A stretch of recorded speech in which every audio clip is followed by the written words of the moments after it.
तुमच्याकडे कोणी असू द्या, आमच्याकडे मोदी आहेत असं शिंदेंनी म्हटलंय. एक मोदी सर्वांवर भारी पडतोय असं एकनाथ शिंदे म्हणतात. एकनाथ शिंदे यांनी विरोधकांवर हल्लाबोल केलाय. आमच्याकडे स्टॅलिन आहे, आमच्याकडे आणखी कोण आहे, उभाट आहे,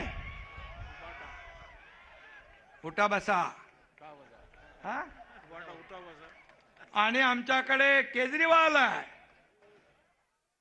आणि आपले लोक काय म्हणतात, तुमच्याकडे सगळं असला तरी आमच्याकडे मोदी आहे.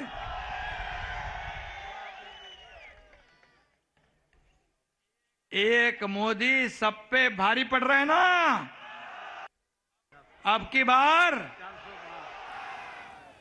2-2.5 वर्षापूर्वी आपण पाहिलं असेल, 2022 साली शिवसेना फोडली.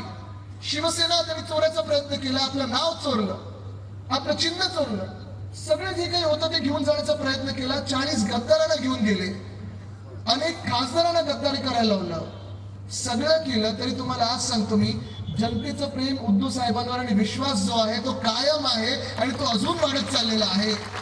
आणि मी त्यांना हेच सांगतो, आज गद्दारांना पण हेच सांगतो. अनेक वेळा मला विचारलं जातं, जेव्हा समोरासमोर आम्ही विधानभवनात येतो, बसतो, मेरे पास गाड़ी है, बंगला है, सत्ता है, ताकत है, तुम्हारे पास क्या है, आदित्य मला विचारतात, तेव्हा मी सांगतो मेरे पास जनता है और जनता का आशीर्वाद है.